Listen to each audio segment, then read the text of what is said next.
राधे राधे, हरे कृष्ण।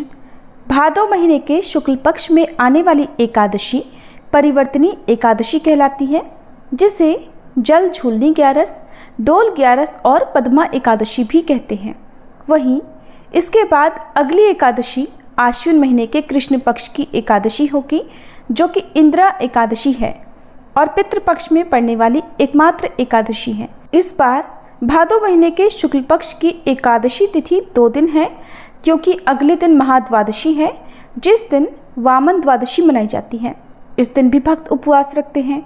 ऐसे में ये भ्रम बना हुआ है कि व्रत किस दिन रखना चाहिए। लोगों के मन में असमंजस है कि किस तिथि पर व्रत करना ज़्यादा सही रहेगा।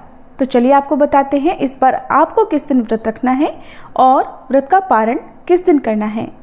इस बार एकादशी तिथि 3 सितंबर बुधवार को सुबह 3:54 से प्रारंभ हो रही है।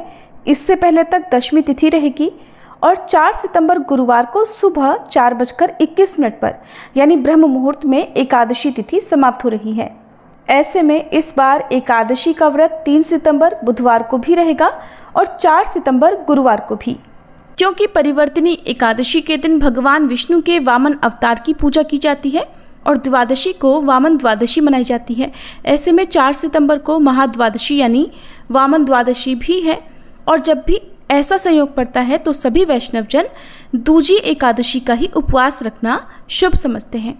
मोक्ष प्राप्ति की कामना रखने वाले भक्त चाहे तो दोनों ही तिथियों में उपवास कर सकते हैं, नहीं तो आप 3 सितंबर को भी एकादशी का व्रत यदि रख रहे हैं तो भी गलत नहीं है, लेकिन आपको अगले दिन व्रत पारण का इंतज़ार थोड़ा देर तक करना होगा, क्योंकि सुबह हरिवासर का समय रहेगा।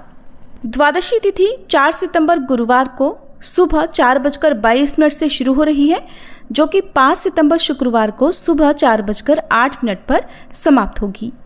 3 सितंबर बुधवार को ब्रह्म मुहूर्त सुबह 4:37 से 5:25 तक रहेगा। सूर्योदय सुबह 6:13 और सूर्यास्त का समय रहेगा शाम 6:38। प्रातःकाल पूजा आप सुबह 4:52 से 6 बजे के बीच में कर सकते हैं। शाम की पूजा आप शाम 6:40 से 7:48 तक कर सकते हैं। क्योंकि परिवर्तनी एकादशी को जल झूलनी ग्यारस और डोल ग्यारस भी कहते हैं, मैया यशोदा ने इसी दिन श्री कृष्ण का कुआं पूजन और सूर्य पूजा कराई थी, जो कि कुआं पूजन के लिए गोधूली मुहूर्त उत्तम माना जाता है। और अगर आप भी श्री कृष्ण की कृपा पाना चाहते हैं तो गोधूली मुहूर्त में इस दिन पूजा अवश्य करें। इस दिन आयुष्मान योग शाम 4:17 तक रहेगा। बाद में सौभाग्य योग प्रारंभ हो जाएगा और राहु काल दोपहर 12 बजे से 1:30 बजे तक रहेगा। अब बात करते हैं 4 सितंबर गुरुवार की। इस दिन ब्रह्म मुहूर्त सुबह 4:37 से 5:25 तक रहेगा। सूर्योदय सुबह 6:13, सूर्यास्त का समय शाम 6:37। प्रातःकाल पूजा सुबह 4:47 से 5:53 के बीच में करना ज़्यादा शुभ रहेगा। सौभाग्य योग दोपहर 3:22 तक रहेगा। बाद में शोभन योग प्रारंभ हो जाएगा और गोधूली मुहूर्त जब शाम के समय आप वामन द्वादशी की पूजा करने के बाद दीपदान कर सकते हैं। शाम 6:39 से 7:02 तक रहेगा। राहुकाल दोपहर 1:30 बजे से 3 बजे तक रहेगा। द्वादशी तिथि लगते ही हरिवासर का समय भी शुरू हो जाएगा, जो कि 4 सितंबर गुरुवार को सुबह ब्रह्म मुहूर्त से लेकर 10:30 तक रहेगा। ध्यान रखिएगा, सुबह 10:30 पर हरिवासर का समय समाप्त होगा। ऐसे में जो भी भक्त 3 सितंबर को एकादशी का उपवास रख रहे हैं, उन्हें 4 सितंबर गुरुवार को सुबह 10:32 से पहले व्रत नहीं खोलना है।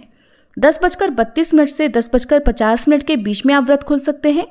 यदि इस समय नहीं खोल पाए तो फिर दोपहर 1:36 से 4:07 के बीच में ही आपको व्रत खोलना होगा। और दूजी एकादशी का व्रत रखने वाले भक्त जिन्होंने 4 सितंबर गुरुवार को व्रत रखा है, उन्हें 5 सितंबर शुक्रवार को सुबह तड़के 6:01 से 6:30 के बीच में व्रत खोलना होगा। व्रत पारण का मुहूर्त इस दिन आपको कम मिलेगा, लेकिन आपको जितनी जल्दी हो सके निर्धारित मुहूर्त के अंदर व्रत खोल लेना चाहिए। अब प्रश्न उठता है कि 2 दिन एकादशी है, तो ऐसे में किस दिन तुलसी के पत्ते तोड़ें, किस दिन जल अर्पित ना करें। तो देखिए, जिस दिन एकादशी तिथि लग जाती है उस दिन आपको तुलसी के पत्ते नहीं तोड़ने चाहिए। 3 सितंबर को एकादशी लग रही है, भूल कर भी तुलसी के पत्ते इस दिन आप ना तोड़ें। एक दिन पहले तुलसी के पत्ते तोड़कर रख लें और जल भी अर्पित कर दें। जिस दिन एकादशी व्रत रखना होता है, केवल उसी दिन एकादशी संबंधी नियमों का पालन करना अत्यंत आवश्यक होता है। बाकी इस मौसम में आपको भोग में अर्पित करने के लिए तुलसी के पत्ते अपने आप गिरे हुए भी मिल जाएंगे, जिन्हें आप जल से धोकर भगवान के भोग में अर्पित कर सकते हैं। लहसुन प्याज का प्रयोग या चावल का प्रयोग भूल कर भी इस दिन नहीं करना चाहिए। अगर अब भी आपके मन में प्रश्न है कि आपको एकादशी का व्रत किस दिन रखना है, तो कमेंट करके जरूर बताइएगा, ताकि मैं आपको अगली वीडियो में इस बारे में बता सकूं।